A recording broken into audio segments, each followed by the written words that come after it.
Okay, so there's this kind of strange thing happening with Asiatic black bears. It feels like we're hearing more about them interacting with people, causing issues sometimes. Right.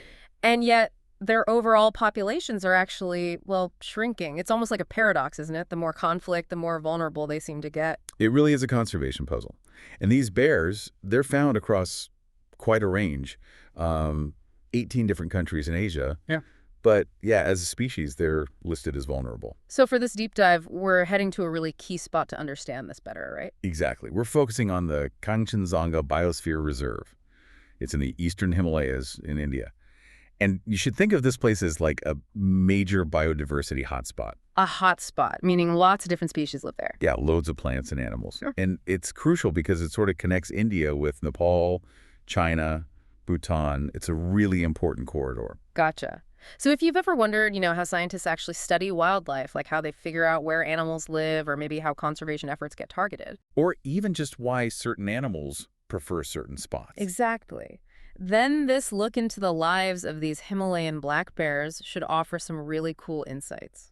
Yeah, and we're basing this on a scientific study that used, well, a whole bunch of different methods. It wasn't just guesswork. What kind of methods? Well, they looked for signs the bears left behind, footprints, scat, that kind of thing. Hmm.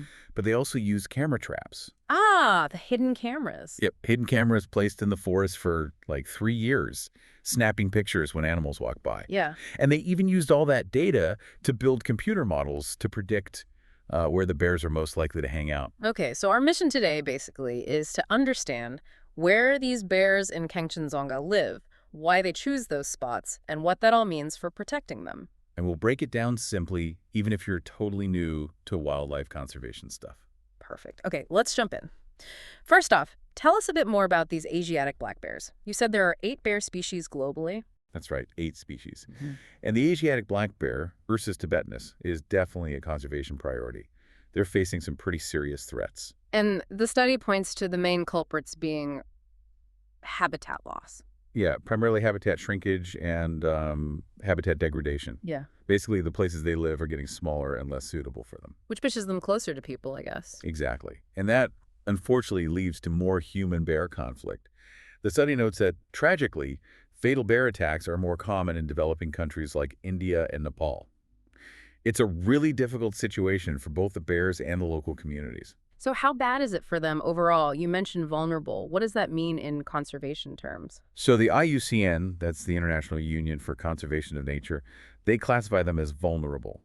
That means they face a high risk of going extinct in the wild unless things improve. High risk, okay. And in some specific countries, the situation's even more dire. They might be listed as critically endangered there, which is like the highest level of risk before extinction. Wow, so understanding where they live is pretty fundamental then. Absolutely. Knowing their habitat preferences, where they actually are on the ground, that's step one for any effective conservation. Studies like this one are vital. Okay, so back to Kanchenjunga. Where did this study actually find the bears within that reserve?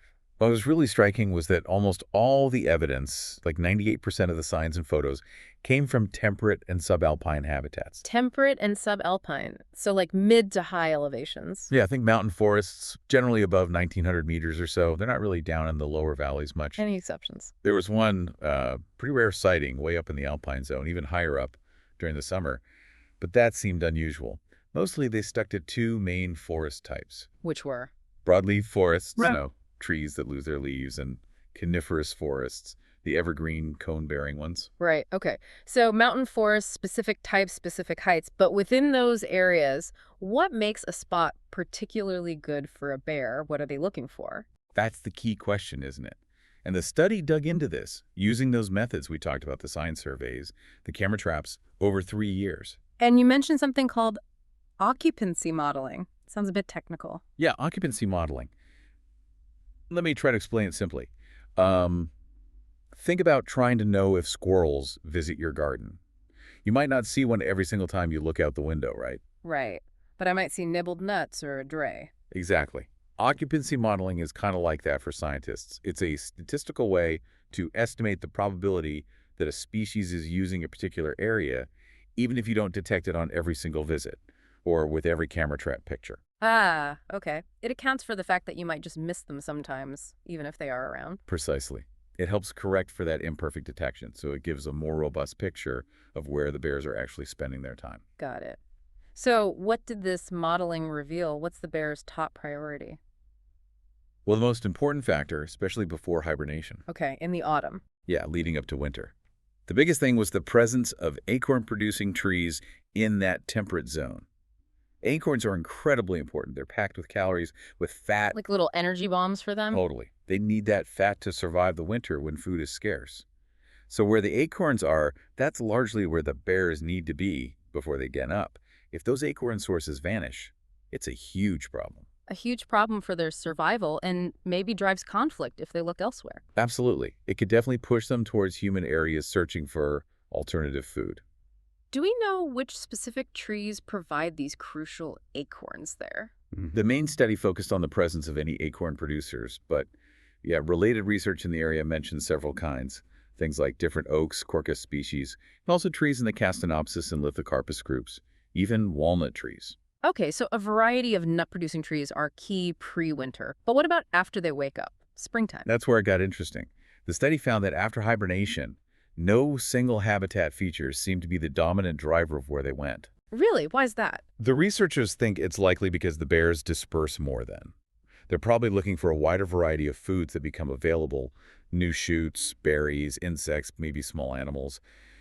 And, it's also mating season, establishing territories. When it's less focused. Stock up on acorns, then spread out for other needs. What else defines a good bear spot, generally? They seem to like areas with thick undergrowth. Good cover makes them feel secure. Makes sense. And obviously reliable food sources throughout the year, not just acorns, but also softer fruits and berries. Plus, they need suitable denning sites, often in those steep, rocky, hard-to-reach mountainous areas. Gives them safety during hibernation. Exactly. And the study also noted a tendency for them to use steeper, south-facing slopes and areas near trails and rivers. Near trails, that's interesting. Yeah, maybe easier travel routes or resources are concentrated there. Proximity to water was definitely important too. Okay, so it sounds like they have a fairly specific checklist. The study called them habitat specialists, right? Yes, exactly. A habitat specialist means they have pretty defined requirements. They can't just thrive anywhere. And they used another fancy-sounding analysis, ENFA. Ah, yes. Ecological Niche Factor Analysis, ENFA. Think of it like this. Yeah. You take all the locations where you know bears were present. From the signs and cameras. Right. And you compare the environmental conditions at those spots, like elevation, vegetation type, distance to water, slope. Compare those to the conditions across the entire study area. Okay. ENFA then mathematically figures out which environmental factors best define the bear's preferred niche or ideal conditions, and which factors limit where they can live. These factors are sometimes called ecogeographic variables, or EGVs. So it paints a picture of their ideal home based on the data. What did the ENFA show were the most important wishes on the bear's list? It confirmed some key things. For instance, there was a negative correlation with distance to water, meaning they prefer being closer to water. Okay, that makes sense. And a positive correlation with NDVI. NDVI is basically a measure of greenness from satellite imagery. So higher NDVI means more dense vegetation, which they like. More cover, more food potential, maybe. Probably both. And elevation, as we discussed, was confirmed as a major limiting factor. So putting it all together, how much of this big biosphere reserve is actually top-notch bear habitat, according to this model? That was quite sobering, actually. The ENFA modeling suggested that only about 5.35% of the entire Khangchendzonga Biosphere Reserve qualified as highly suitable habitat. Wow, just over 5%. That's not a lot. No, it really highlights how restricted their prime real estate is. And crucially, where is this 5% located? Is it safely tucked away inside the park? Well, this is a key point for conservation and for the conflict issue. A lot of this highly suitable habitat was actually found in the buffer zone. The buffer zone, meaning outside the main national park core area. Exactly. The areas surrounding this strictly protected park where there tends to be more human settlement and activity. Ugh. So the best places for the bears are often right where they're most likely to bump into people. That's the major concern. It sets the stage for potential conflict. We started off talking about that human-bear conflict, and this seems to connect the dots. Why is their habitat shrinking and getting fragmented like this in the Himalayas? The study points to human land use things like agriculture expanding, infrastructure development, resource extraction. It breaks up the forests. And the protected area network in the region isn't always sufficient to cover all the critical habitats. And you mentioned the acorn connection to conflict? Yes, think about it.